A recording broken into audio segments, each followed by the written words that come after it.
We are done with ayah number 62 in Surat An-Naml, and we are in for the resuming of the same surah, ayah number 63.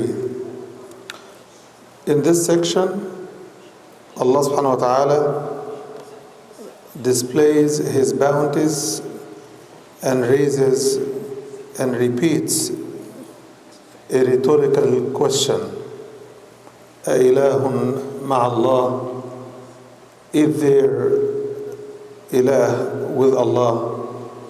And the answer definitely is there is no ilah with Allah subhanahu wa ta'ala.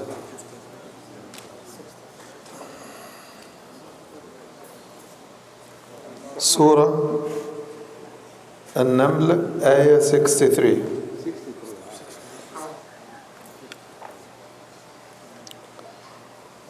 أعوذ بالله من الشيطان الرجيم.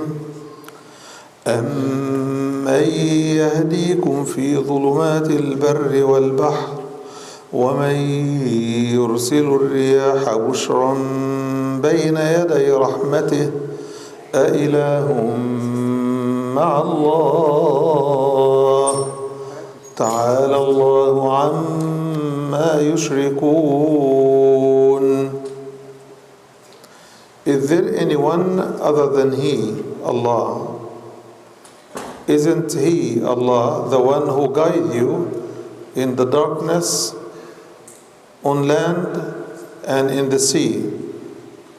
And who is He who sends the winds, carrying good news of His mercy ahead of His mercy?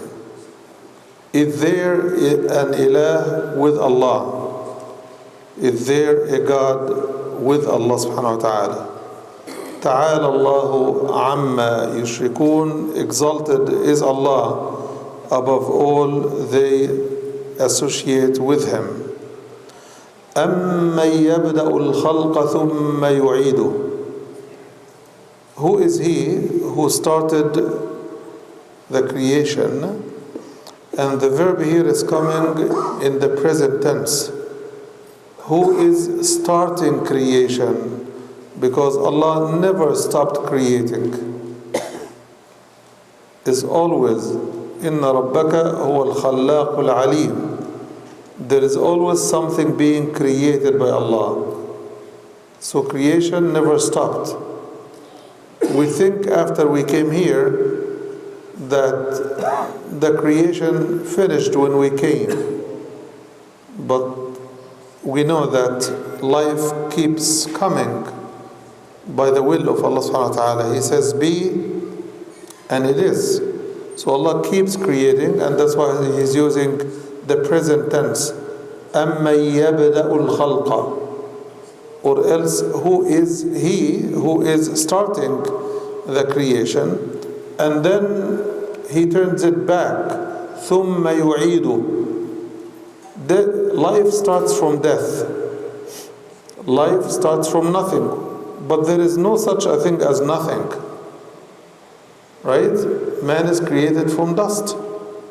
And dust was made by the will of Allah. So everything that is created by His will. And when it is His will, we cannot say it's created from nothing. It is made of nothing material, yes, but it is made by the will of Allah. ثُمَّ يُعِيدُ. When it comes to us humans in particular, Allah subhanahu wa ta'ala tells us, كَيْفَ تَكْفُرُونَ بِاللَّهِ. How do you deny Allah? وَكُنْتُمْ أَمْوَاتًا فَأَحْيَاكُمْ. You were not living, you were dead, and then He gave you life. ثُمَّ يُمِيتُكُمْ. Then He puts you back to death. ثُمَّ يُحْيِيكُمْ. Then He resurrects you again or gives you life again. All by His will. So يُعِيدُ is to return it back, which means to what it was or where it was. As far as man is concerned, Allah says, Minha khalaqnakum, from it, from the earth, we've created you. وَفِيهَا نُعِيدُكُمْ, and to it we return you back. وَمِنْهَا نُخْرِجُكُمْ تَارَةً أُخْرَى, and from it we bring you back one more time. وَمَنْ يَرْزُقُكُمْ مِنَ السَّمَاءِ وَالْأَرْضِ, and who provides for you from heavens and from earth.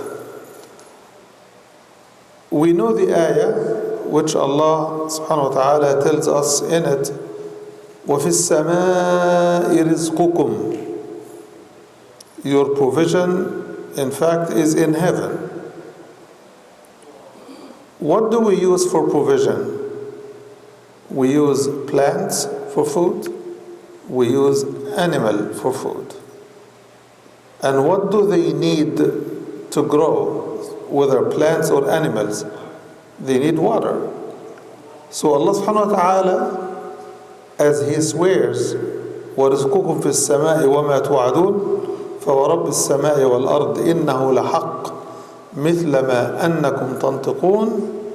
He also tells us in Surat Ghafir, وَنُنَزِّلُ لَكُم مِّنَ السَّمَاءِ رِزْقًا, and we send down for you from heaven provision. What is he referring to? Bread and butter, or cookies and cakes? What does he send down from heaven? Water. So why is water called rizq? Because all the rizq that comes needs water. وَجَعَلْنَا مِنَ الْمَاءِ كُلَّ شَيْءٍ حَيٍّ. So to give life, Allah creates, and to sustain life, Allah provides. He gives life and He gives provision. وَيُنَزِّلُ لَكُم مِّنَ السَّمَاءِ رِزْقًا. Here, وَمَن يَرْزُقُكُم مِّنَ السَّمَاءِ وَالْأَرْضِ, and who provides for you from heavens.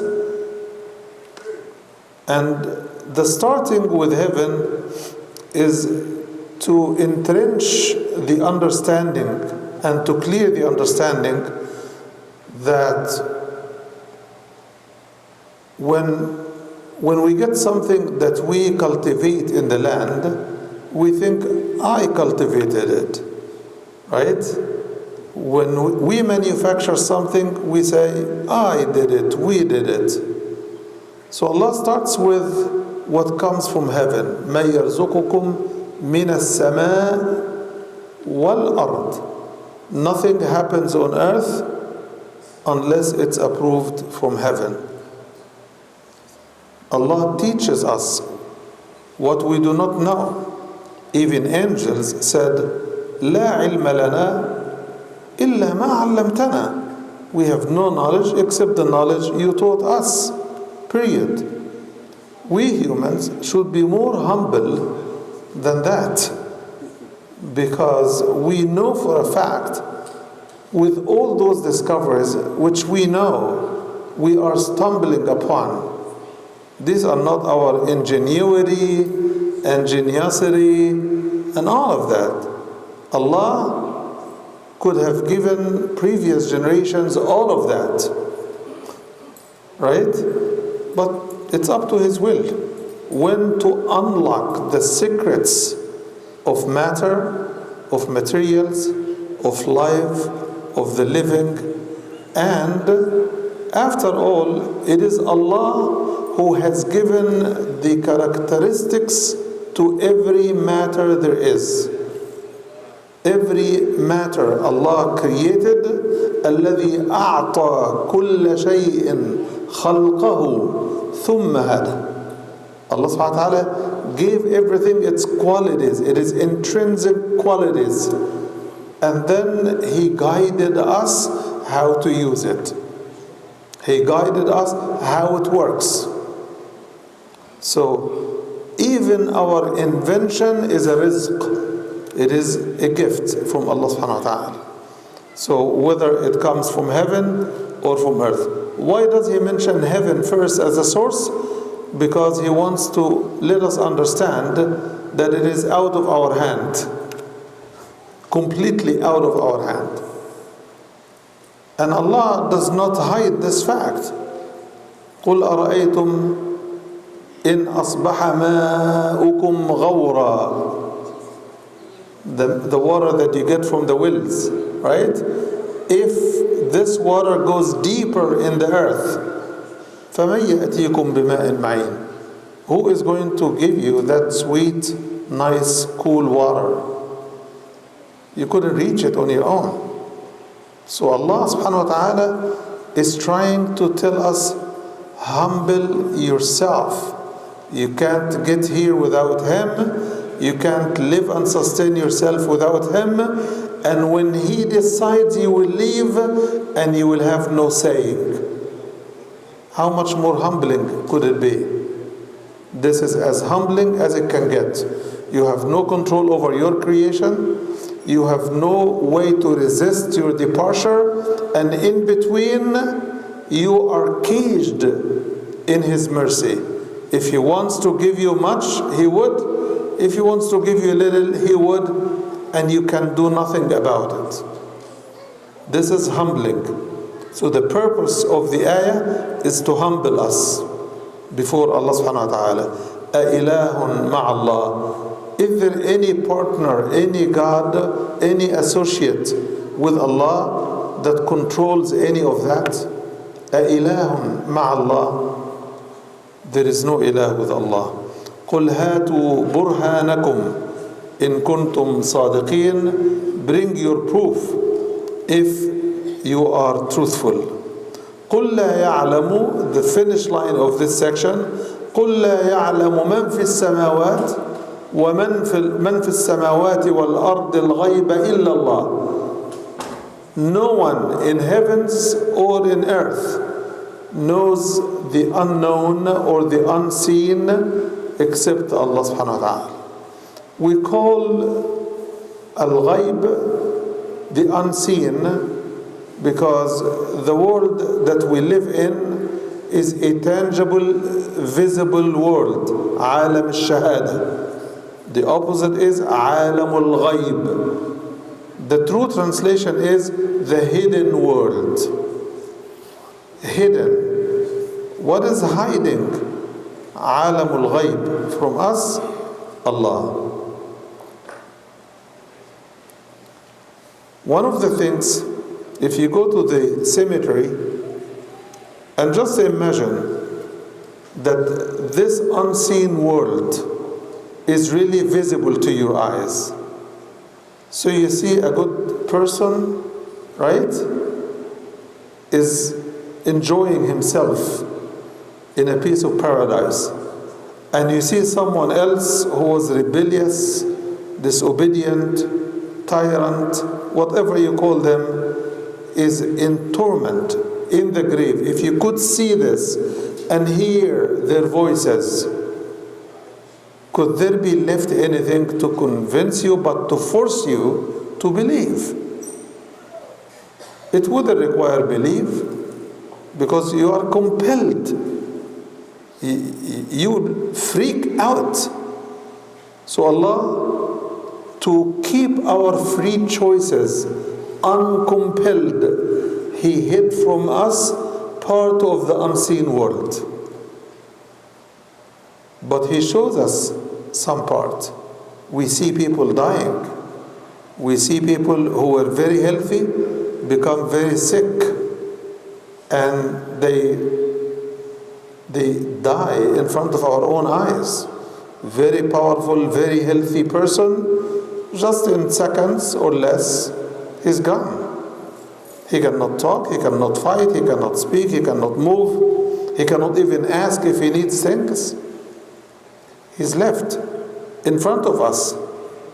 That also could have been hidden, but Allah made it visible for us to show us how we move from the maximum level of activity, engagement, and power and ability and faculty and understanding and argumentation and everything else to a still helpless position. That also could have been hidden, but Allah decided to make it tangible and visible, and to tell us even how to bury and cover the awrah of our deceased people. It's Allah who taught us. So Allah wants really us to submit. So He is showing you all what you could see and still have your free will. But if He were to show you what happens in the grave, maybe you would lose your sanity. You would lose your brain. But Allah wants you to enjoy it and to decide and to do what you want and to feel free. So you get people who send their loved ones to the grave, bury them with their own hands, and come back forgetting that death is ever coming. And they go back to their life as if there is no death. Subhanallah. قُلْ لَا يَعْلَمُ, say, O Muhammad, no one in heavens or in earth knows the hidden world except Allah. وَمَا يَشْعُرُونَ أَيَّانَ يُبْعَثُونَ, and they do not feel a thing regarding when they will be resurrected again. Nobody knows. Once you enter life, you have little control, and sometimes you have too much control. Things that Allah wanted us to have control over are areas for which we are responsible. And things that Allah has taken away from our control are things that we will not be responsible for. Subhanallah. Allah doesn't ask you, what language did you speak when you were young? It's out of your hand. Allah's not going to ask you why your skin is that color or that color. It's out of your hand. Allah will not ask you about what your parents have done. It is their responsibility. Right? But Allah will ask you about what you choose. Allah's not going to ask you whether your parents believed or didn't. It is up to them. تِلْكَ أُمَّةٌ قَدْ خَلَتْ. They have their own time and chance to choose. It doesn't mean don't invite them. It doesn't mean leave them to go to hell.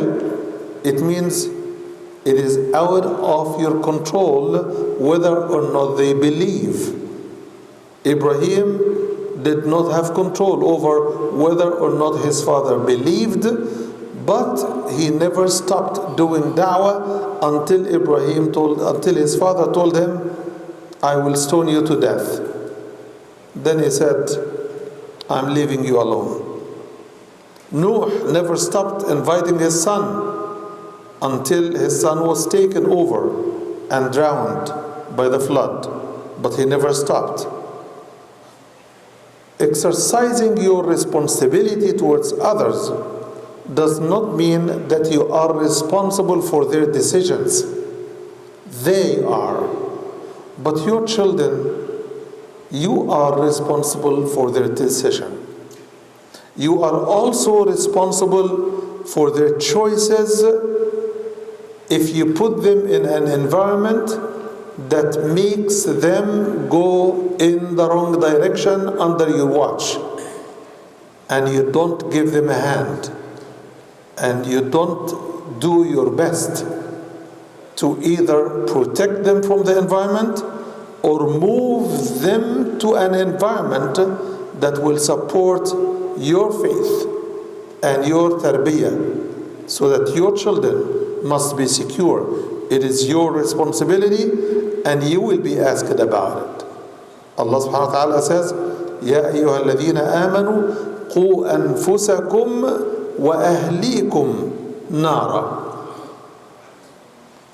So, but if you raise a child and he grows up in the masjid, he grows up reading the Quran, he grows up not only learning his faith but teaching it to others. MashaAllah, he is guided, he knows what he's doing, he knows Allah, he knows his book, he knows his environment. And he is an adult. He reached the age of his own individual responsibility. And all along, he has exhibited good signs of both knowledge and practice of his or her faith. And he reached the age of maturity and responsibility. He is responsible for his own choice, but you still have the responsibility to keep reminding him or her if they deviate. We don't know the unknown because it's hidden, alam al-ghayb, but we know what we are responsible for and we should act accordingly. Ayah 66, بل ادارك علمهم في الآخرة. Nay, in the hereafter, all the knowledge that people accumulate over ages and centuries and generations, ادارك means it is so minimal from daraka, ad-dark al-asfal. It is the lowest level of knowledge. Iddaraka. Where? In the hereafter. Because in the hereafter, you will know everything you wanted to know. Everything that you wanted to know will be known to you, even without you asking. And you will know that what you have known in this life truly is what Allah told you between one of two. وَمَا أُوتِيتُم مِّنَ الْعِلْمِ إِلَّا قَلِيلًا. You've just got very little knowledge. And between, what is the other level? وَأَنْتُمْ لَا تَعْلَمُونَ. Compared to the knowledge that is out there, you've known nothing. And indeed, you know why people are amazed at the discoveries we have in few years? Who remembers the days when there was no such a thing as a phone in the plane as you fly? Who remembers the days when you don't have a phone even at home? Maybe we need another generation to tell us, right? Or people who are in their 80s and 90s, right? Those are the generations that lived without a telephone completely, right? Now our kids will grow up to ask other questions. Who remembers the days when you used to carry a book bag on your back to go to school? Right? Who remembers the days when your parents used to say, we didn't have such a thing as cell phone? It was an innovation. It was amazing discovery. Right? Who remembers the days when people, if they want to fly, they had to pack and go through airports and line up and wait for their turn to have a seat and take a flight? But when will they say those questions? It is when you fly from your home to somebody else's home. You don't imagine it now, but it is not far-fetched. So you see the amount of fast and very impressive discoveries are coming very fast, and too many in a short period of time. Why?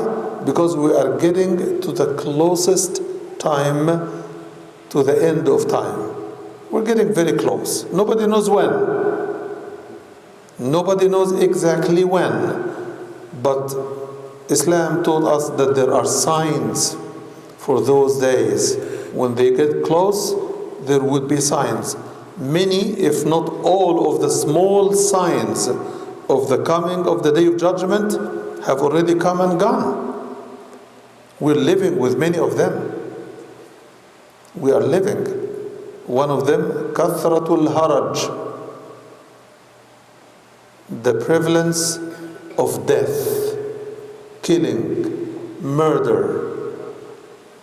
You see, people in the past, and that's one of the new inventions, they used to kill people who hurt them.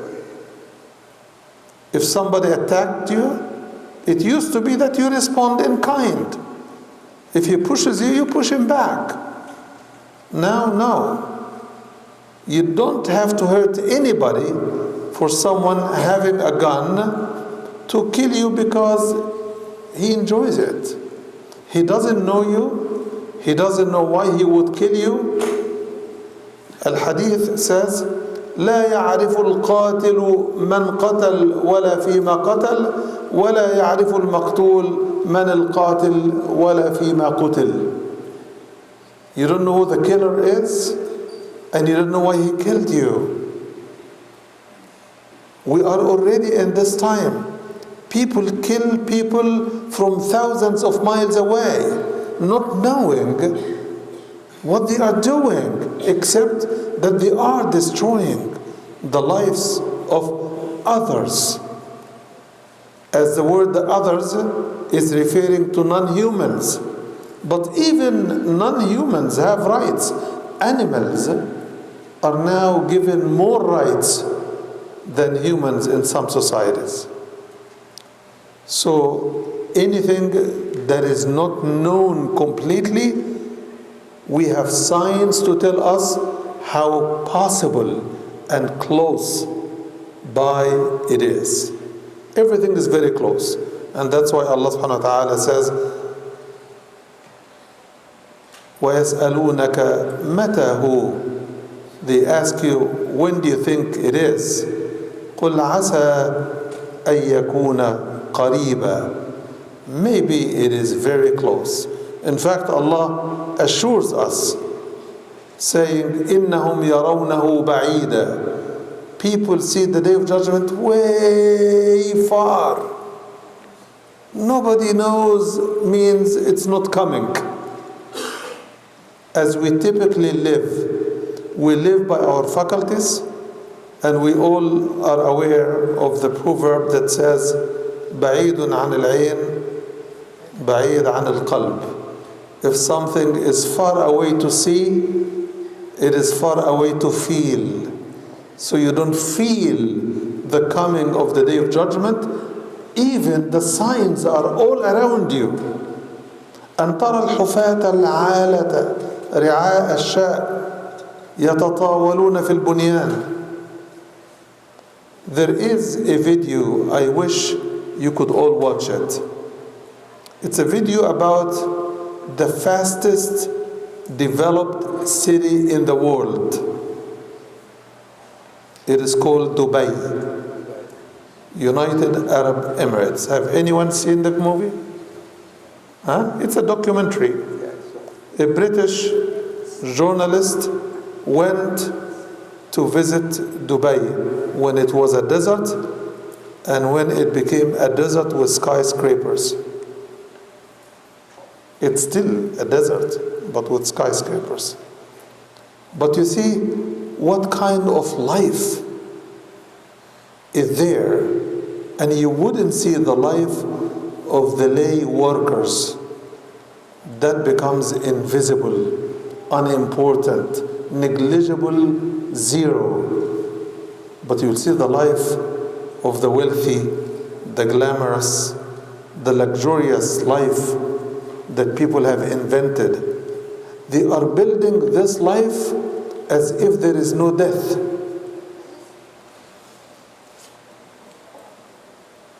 So Allah tells us, and what reminded me of this is the hadith I was just citing.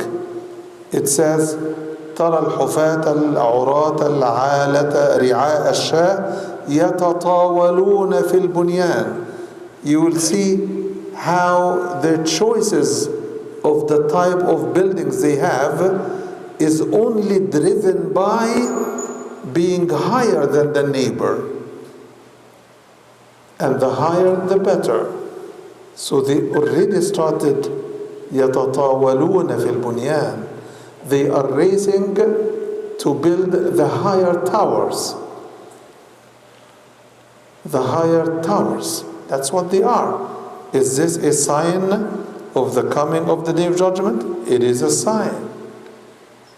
أن تلد الأمة ربتها. That a lady would give birth to her own lady master.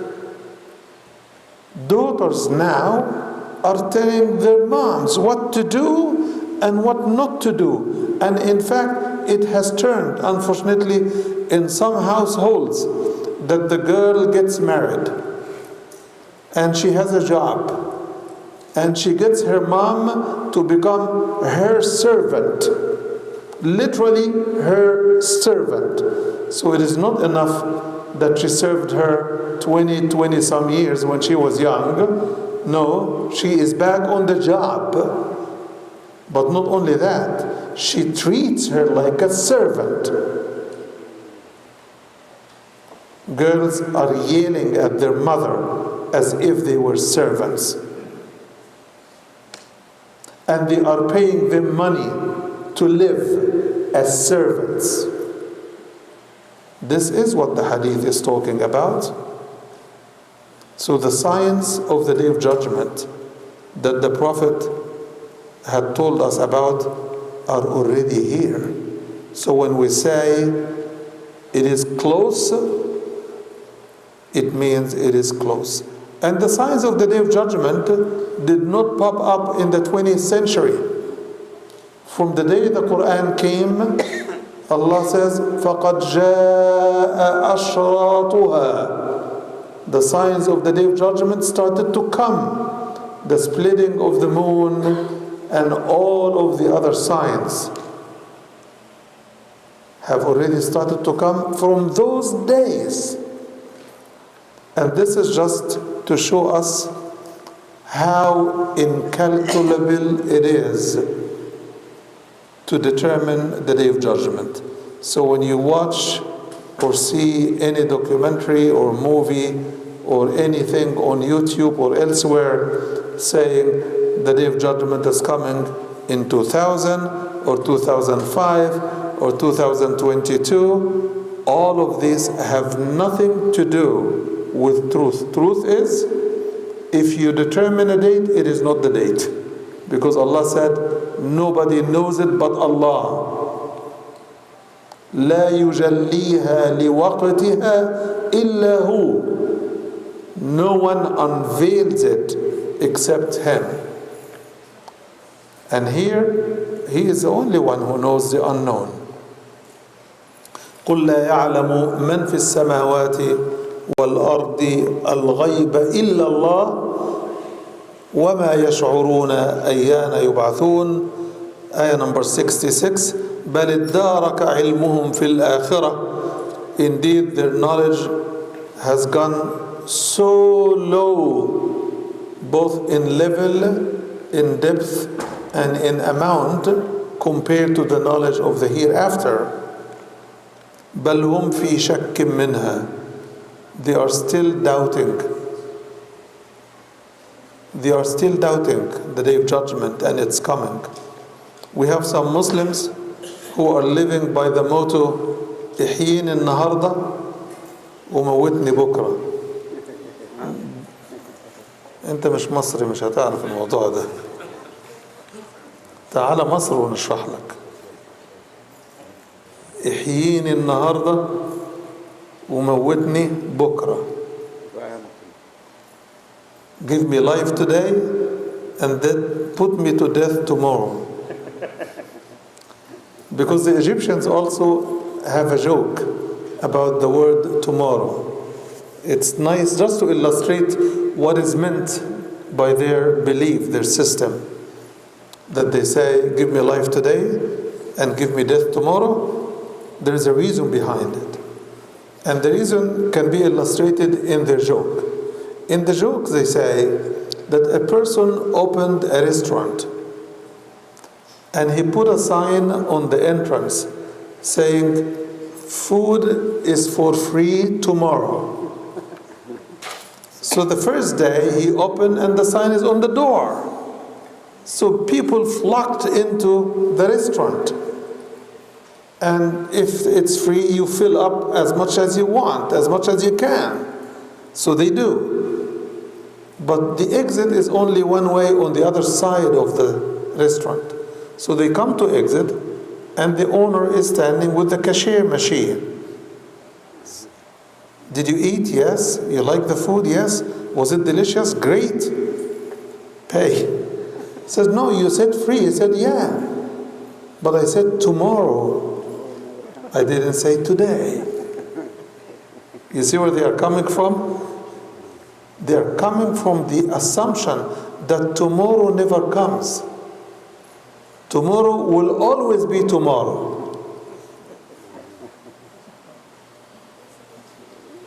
Tomorrow is never today, right? So if this is what you believe, then they are right to say, give me death tomorrow.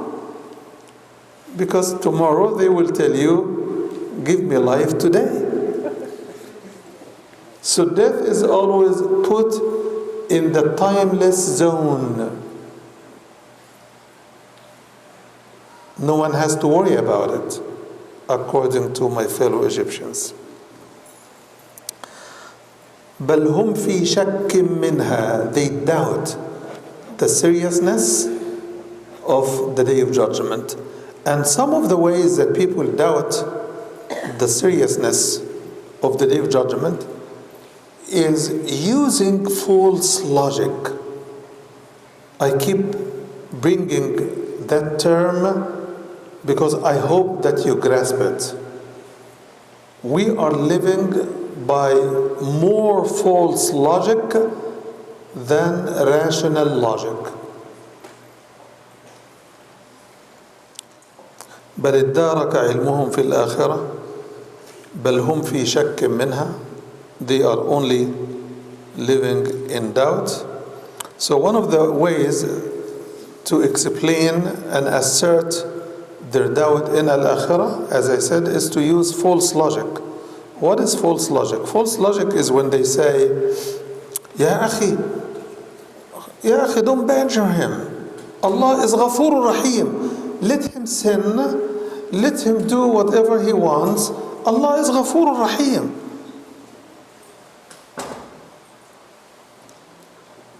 It is a true statement that Allah is Ghafur Rahim. But He is وَإِنِّي لَغَفَّارٌ لِمَنْ تَابَ وَآمَنَ وَعَمِلَ صَالِحًا ثُمَّ اهْتَدَى. So this tawbah is not a license to lead a life of sinfulness and mischief and denial of Allah and wrongdoing.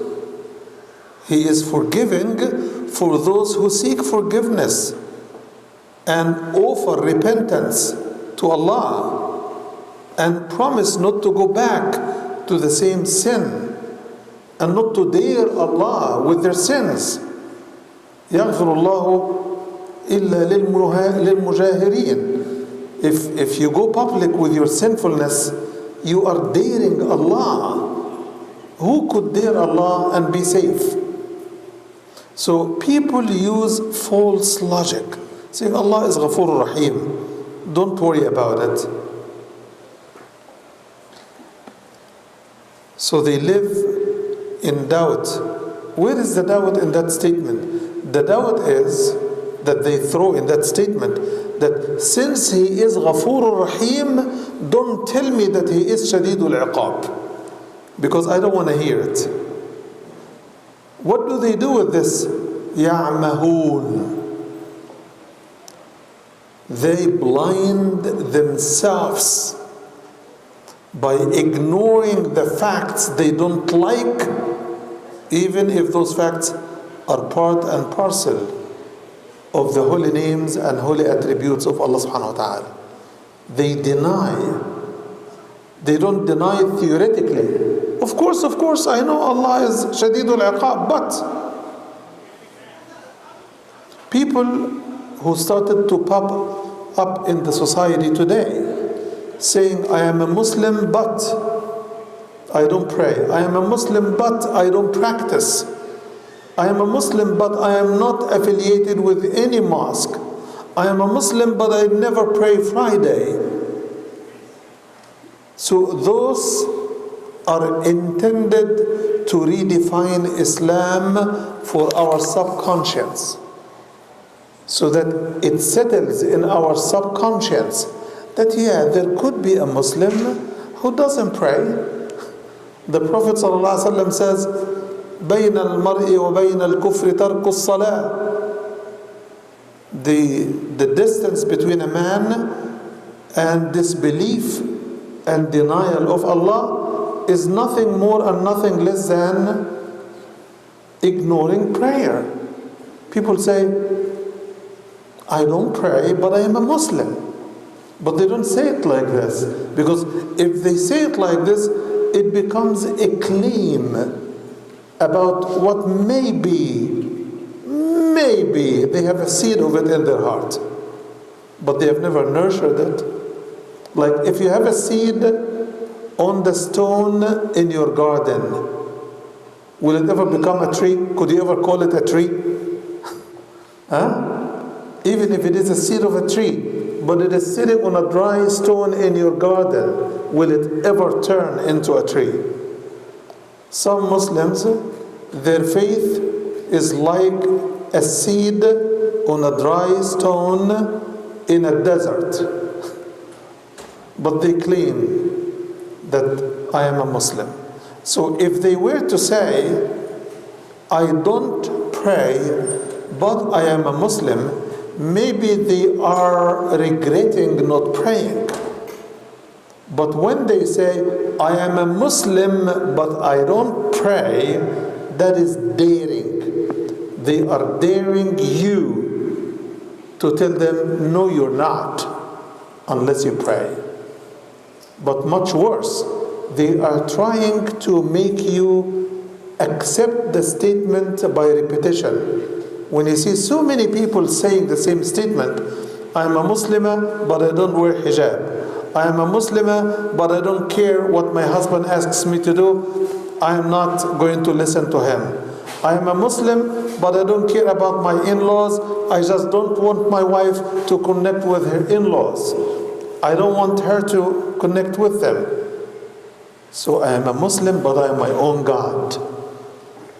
Can you believe that statement? This is the summary position they are putting forward, that they are living their way, not Allah's way, but they are claiming to be Muslims despite what they are doing to themselves. The purpose is to make it so acquainted, because modern psychology tells us that even the worst of lies, the worst of most obvious lies, can be believable by repetition. It took America 60, 70 years to turn from homosexuality being abhorrent and repugnant to being the law. Come on. In 60, 70 years, right? How did we make such a move very quickly in this society? It is the number one rule is keep repeating the lie. Someday somebody will think it is truth and they will spread it as truth. What happens is people who start with the lie, they themselves believe it.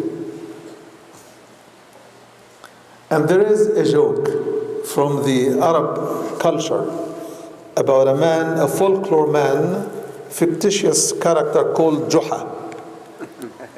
Juha went to the market to buy stuff for his family. So he found the market very crowded. He barely could move. And the prices are too high. He could not buy. So what does he say? He invents a lie. People, listen to me. Are you stupid? What are you doing wasting your money? There is a feast going on in the palace of the king. You stupid, what are you doing? So he started, and definitely everybody frowned at him. But somebody overheard this, and he doesn't know who's talking. He picks the lie and talks to his family and talks to his neighbor. So they start moving. So those who did not believe in the beginning, because they know who's saying it, and he was a fictitious, funny character, right? Now they see flocks of people are leaving the market. It must be true. Guha could not be lying, right? He must have known what everybody knows. So they start to run with everybody. The market now is what? Free and for free, right? So he goes and he picks the most expensive stuff, and he goes home carrying what he could never ever buy or carry at any other time. So he goes home. As he comes to the alley where he lives, his wife and his children are running out of the home, out of the alley. And they see Guha coming with all of that stuff. And they said, Guha, are you stupid? Everybody is in the palace of the king. Then he says, what's going on? They said, Guha, you don't know. Everybody knows. The king has a feast for everybody. So he throws everything. And he runs with the crowd to catch the feast. So people who invent lies, those lies keep flying until they come back to them from another source, and they end up believing it. Maybe you could see this in a small scale, but now, because the massive, overwhelming media outlets can package any lie and make it extremely truthful and believable and credible. So doubts are created to defeat truth, and lies are used to make doubts as truth and falsehood as truth. Then people would say, it's okay to live as a straight person or a homosexual person. It's all the same. It's all the same. It's a choice. It's a matter of who you think you are or how you think you feel. And if you feel that this is the way you are comfortable or have pleasure, no one should interfere in that. So the second stage is equating truth with falsehood. You have equal choices. What is the third stage? The third stage is what the Quran talks to us about in the story of Prophet Lut. Lut was a prophet who lived in a community that turned homosexual, right? For them, being straight, what they call a straight, right, or obedience to Allah has become the abnormal behavior. So what do? Lot deserves to be punished. What is the punishment? Either we will stone you to death, or we will kick you out of our village. Our village.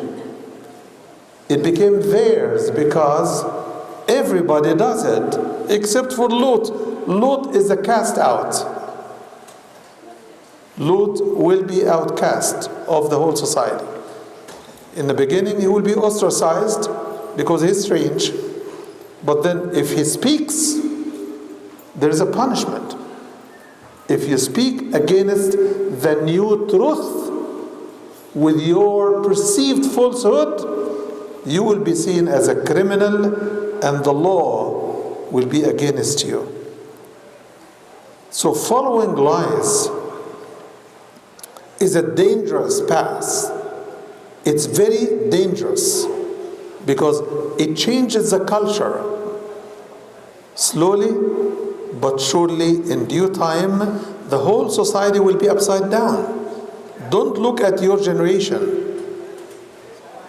I don't think that Pharaoh, when he was a young boy, from the beginning of his life, he was saying, "Ana rabbukum al-a'la." No, he was not. It just goes against the grain.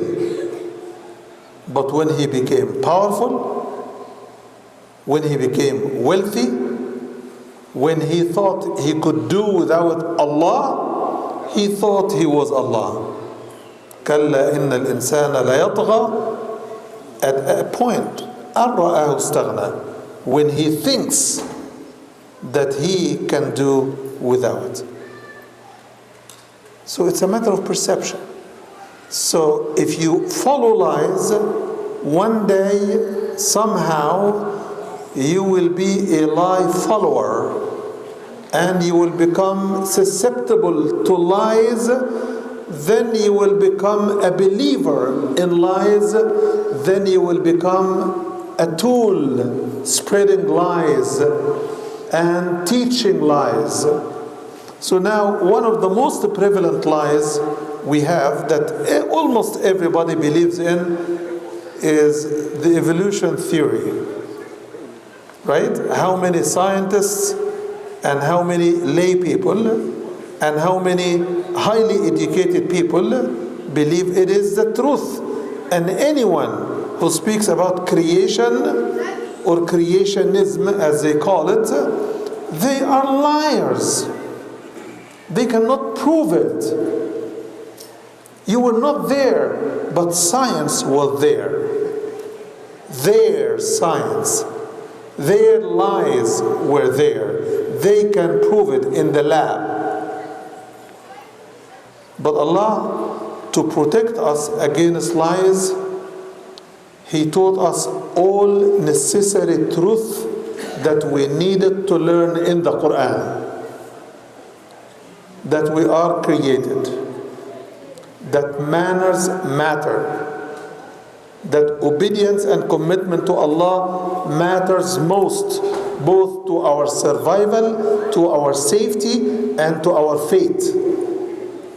So Allah augmented truth in the Quran by documenting everything that we need to know in the Quran and by attaching all the facts to our life so that our choices in our life are not affected by lies, but they are triggered and motivated by truth. وَقُلِ الْحَقُّ مِنْ رَبِّكُمْ. Allah warns us against hearing and listening to people and sources of lies. He says, وَفِيكُمْ سَمَّاعُونَ لَهُمْ. Samma' is صيغة مبالغة. It is an expression of excessive listening. So, as much as if you fill your stomach with certain types of foods, it influences the makeup of your physical body. What you fill your ears and hearts with of information through listening and your eyes through reading and observation, it influences your thought and your thought process and your belief system. It influences your beliefs. If not now, in due time. And that's why, and I will conclude by this, education at young age is the only way to protect your children and the next generation from this excessive listening to excessive lies, in place of listening more to truth and listening more to Allah and to His Messenger. I will stop here, inshallah. This will be ayah number 66, ended by saying, بَلْ هُمْ مِنْهَا عَمُونَ.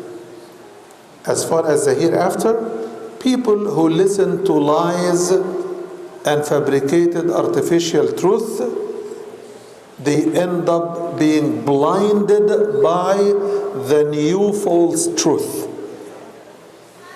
The new false truth blinds them, so they see lies as truth and truth as lies. The fitrah then becomes affected. Their inclination normally leans towards what they believe, not what they perceive. Your belief takes over. So if you think that it is equal to be straight or homo or to be this or to do that, that is an advanced stage. But the most advanced stage of the war between falsehood and truth is when the vast majority of people believe that truth is false and falsehood is true. اللهم أرنا الحق حقا وارزقنا اتباعه وأرنا الباطل باطلا وارزقنا اجتنابه. جزاكم الله خيرا. سبحانك اللهم وبحمدك